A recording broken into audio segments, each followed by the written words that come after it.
Mon nom est sans importance. Les seules choses que vous devez savoir de moi, c'est que je suis un professeur d'anatomopathologie, à la retraite. En dépit des souvenirs extrêmement précis que j'en ai, j'ai parfois encore du mal à concevoir la véracité de l'histoire que je vais vous raconter. J'étais encore professeur à l'université de médecine lors des faits. J'enseignais à de futurs médecins à diagnostiquer les maladies de leurs futurs patients en se basant sur des coupes histologiques, sur des échantillons de tissus ou des biopsies. Dans cette tâche, j'étais assisté par mon ami Harold, qui enseignait l'anatomie aux étudiants de première année.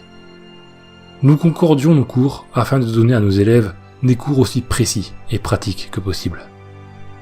À cette époque, Harold était un homme sain d'esprit et respectable, qui respirait la joie de vivre, car il était marié à une jeune biochimiste du nom de Lena. Ils s'étaient rencontrés à l'université, alors qu'ils étudiaient en bibliothèque, et ne s'étaient plus jamais quittés depuis. Je me souviens encore l'entendre dire « Lena, c'est ma raison de vivre ». Et en effet, elle était tout pour lui. Du moins, elle avait été tout, jusqu'à ce que notre vie pousse à l'intérieur d'elle. Alors qu'il prévoyait de se marier, Lena était tombée enceinte. Je crois que je n'avais jamais vu Harold aussi heureux que lorsqu'il me l'a annoncé. Il était papa, et fier de l'être. Sa joie avait redoublé lorsqu'il avait appris que l'enfant à naître serait une petite fille. Il prévoyait de l'appeler Julie. Les cours qu'il donnait avaient soudainement été relégués au second plan, comme s'il préférait s'occuper d'offrir à sa future fille une chambre douillette, des jouets par milliers et un avenir resplendissant. D'ailleurs, comment aurais-je pu lui en vouloir? Étant moi-même papa, je sais à quel point nos enfants sont importants à nos yeux. Construire leur avenir devient notre unique objectif dans la vie. Hélas, le drame qui se déroula par la suite scella son destin à jamais.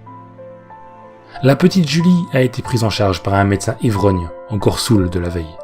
Son cordon ombilical s'était enroulé autour de son cou, et au lieu d'effectuer une césarienne, le médecin a préféré un accouchement par voie naturelle. Le résultat fut une catastrophe épouvantable.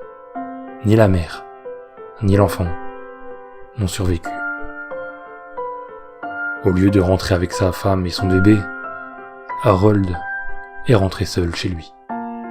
Le médecin a été condamné pour homicide involontaire et n'a plus été autorisé à opérer la médecine. Il est décédé en prison, tué par ses voisins de chambre pour des raisons obscures. Quant à Harold, mon ami, je le vis descendre une pente qui ne remontait jamais. Il chavira d'abord dans la dépression, puis dans l'alcool, et enfin dans les drogues. Après 2 ans à vivre dans les abysses d'une vie disloquée, je le convainc de se laisser aider par des psychiatres au sein d'un asile. Je ne l'ai pas revu durant de longs mois, et j'ignore ce qu'ils lui ont fait dans cette institution lugubre. Mais lorsqu'il en est ressorti, ses yeux brillaient d'une lueur étrange. Il se disait guéri, et je le crus, lorsque je constatai qu'il s'était débarrassé de presque tout ce qui lui rappelait Lena et Julie. Il ne tarda guère à trouver un travail en tant que professeur d'anatomie dans une autre école d'infirmerie. Il y travailla durant presque 15 ans, et puis il disparut. Harold n'avait rencontré personne qui puisse l'accompagner dans la vie, et ne recevait que peu de visites dans sa maison en campagne. Après avoir tenté de le joindre à plusieurs reprises, n'ayant personne d'autre à appeler, la direction de la haute école d'infirmerie me contacta pour me demander si j'avais des nouvelles de lui, et je décidai de lui passer un coup de fil pour m'assurer qu'il ne lui était rien arrivé. « Tu tombes bien, me dit-il, après avoir décroché. J'allais justement t'appeler. Que dirais-tu de venir dîner chez moi ce soir ?» Assez étonné de cette proposition, et désireux de prendre des nouvelles de mon ami, j'acceptai. Il me demanda d'être chez lui à 19h30, seul.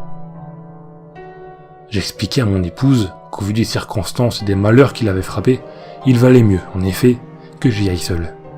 Je me suis garé devant sa maison, dont le jardin mal entretenu offrait une collection de ronces et dont les volets étaient clos. J'ai sonné à la porte, et une voix lointaine m'a invité à entrer. Une fois la porte passée, une odeur d'alcool désinfectant m'envahit les narines, et j'appelai Harold, qui n'était pas venu m'accueillir. Sa voix m'invita à le rejoindre dans le salon. Tous les volets étaient fermés. Ce n'est que parce qu'il bougea que je repérai Harold. Il insista pour que je me désinfecte les mains avec du gel hydroalcoolique et s'excusa de l'obscurité, évoquant une panne de courant et une violente migraine. Aussi, il me tendit une torche électrique. La première chose que j'illuminai fut un revolver de taille pourtant modeste, mais qui me paraissait énorme et que Harold pointait sur mon ventre. Il m'a dit « Je suis désolé, mais j'ai peur que tu prennes la fuite si je ne te menace pas. » Il me désigna un fauteuil derrière moi, puis me demanda de l'excuser, le temps qu'il aille chercher ce qu'il désirait me montrer. Il amena et disposa en face de moi une jeune femme d'une petite vingtaine d'années, assise dans un fauteuil roulant. Une perfusion reliait son bras à un Baxter. Elle semblait morte, tant elle était pâle. Pourtant, elle respirait. Harold me regardait avec cette étrange lueur dans les yeux qu'ont les fous lorsqu'ils montrent à leurs victimes les horribles instruments qu'ils utiliseront pour les torturer.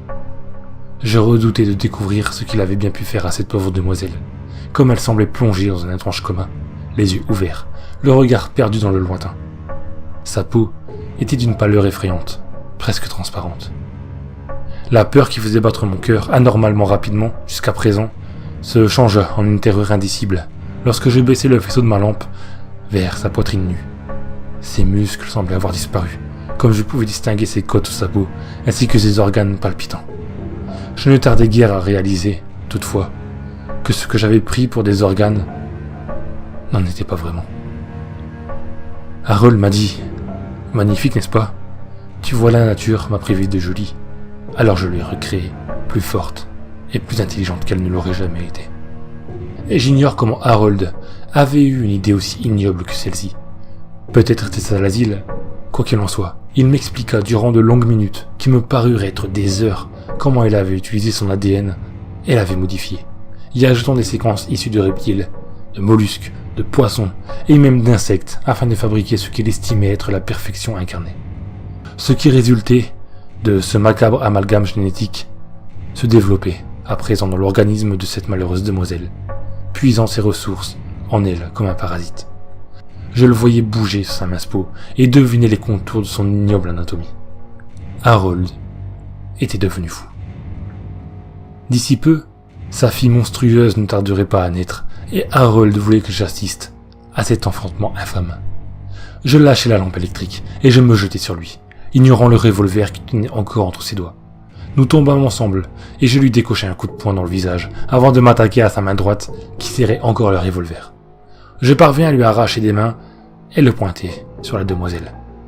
Le coup de feu emporta une partie de sa boîte crânienne et emportée par le coup, elle s'effondra sur le côté. Il y eut un craquement sinistre lorsqu'elle chuta, comme lorsqu'un ballon de baudruche rempli d'eau se déverse sur le sol. Ce bruit répugnant me donna la nausée, tandis que Harold tentait de m'arracher l'arme des mains. C'est en voulant me le prendre de force qu'il dirigea accidentellement le canon vers lui et pressa la détente. Harold mourut sur le coup, et je me relevai, courbaturé par ce combat, les oreilles encore sifflantes après le coup de feu. En me tournant vers la malheureuse hôte que je venais d'assassiner, je découvris avec horreur que la chose en gestation dans son corps s'était échappée. Elle avait rampé hors de sa mère, laissant derrière elle une traînée de fluide corporel, et s'était réfugiée dans la cave, là où son père avait dû la créer. Je n'ai jamais su à quoi ressemblait cette chose, et je ne voudrais jamais le savoir. J'ai répandu les stocks de gel hydroalcoolique de Harold dans son salon, sur la demoiselle, et j'ai jeté la bouteille dans la cave. Et puis j'y ai mis le feu. Lorsque les pompiers sont arrivés, la maison entière était en flammes. Lorsqu'ils m'interrogèrent, je leur affirmai que le feu s'était déjà déclaré lorsque j'étais arrivé. Ils retrouvèrent les vestiges d'un matériel laborantin dans les sous-sols de la maison, et conclurent que c'était l'alcool qui avait provoqué l'incendie. Une seule victime fut à déplorer, Harold. La malheureuse demoiselle qui avait servi d'hôte à ces ignobles expériences n'avait rien laissé derrière elle. Quant à l'horrible produit de son expérience contre nature, il avait péri dans les flammes et avait fini en cendres comme le reste. Du moins, c'est ce que je supposais. Récemment, j'ai mis en corrélation deux éléments en apparence sans lien. Premièrement, le fait que, dans sa nouvelle maison, mon fils dit que les lampes munies d'un détecteur de mouvement s'allument sans raison apparente. Deuxièmement, le fait que Harold, dans ses explications, évoquait l'utilisation de gènes responsables de la spécificité des chromatophores chez les seiches. Autrement dit, de leur capacité à se camoufler. Harold a créé cette chose pour être parfaite. Et je crois qu'il a réussi.